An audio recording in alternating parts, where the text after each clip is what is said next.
गडचिरोली जिल्ह्यात एकूण क्षेत्रफळाच्या 77% वनक्षेत्र आहे. त्यामुळे तेथे कधीही पाणीटंचाई किंवा दुष्काळ दिसणार नाही. पण मराठवाड्यात 8ही जिल्ह्यात 1 ते 4 टक्क्यांपर्यंत वनक्षेत्र आहे. लातूरमध्ये हे प्रमाण 7% इतके आहे. म्हणजेच वनांचा आणि पावसाचा थेट संबंध आहे. वैश्विक तापमान, दुष्काळ, पाणीटंचाई यावर एक महत्त्वाचा उपाय म्हणजे मोठ्या प्रमाणात झाडे लावणे हा आहे.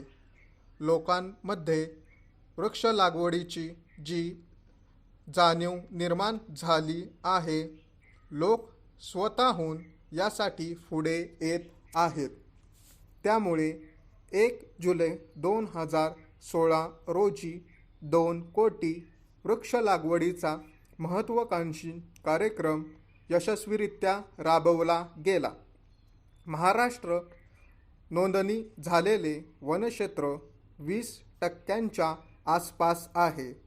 पर्यावरणाचा समतोल राखण्यासाठी राज्य आणि राष्ट्रीय वन नीतीनुसार राज्यात 33% वृक्षाच्छादन असणे आवश्यक आहे.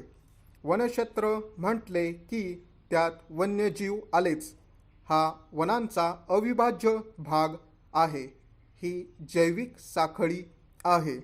राज्यात 6 राष्ट्रीय उद्याने, अभयारण्ये, संवर्धन, राखीव आणि व्याघ्र प्रकल्प आहेत.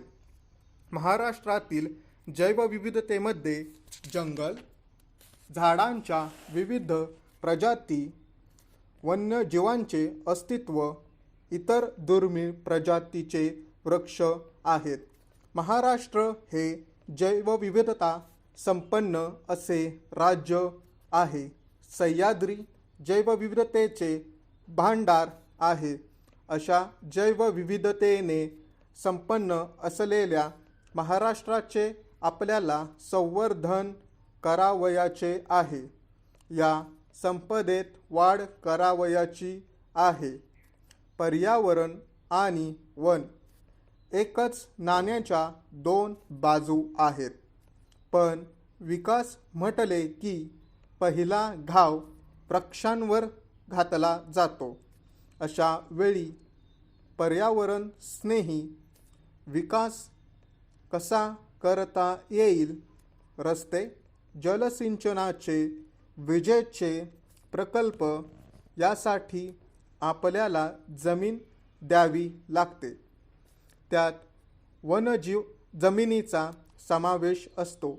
तेथील झाडे कापावी लागतात. यासाठी केंद्र सरकारने 1980 मध्ये वनसंवर्धनाचा कायदा केला आहे. त्याची अंमलबजावणी राज्यात व्यवस्थित केली जात आहे. एखाद्या प्रकल्पात वनजमीन जात असेल तर तेवढीच जागा प्रकल्प राबवणाऱ्याने यंत्रणेने वन विभागाला उपलब्ध करून देणे. स्टॉप.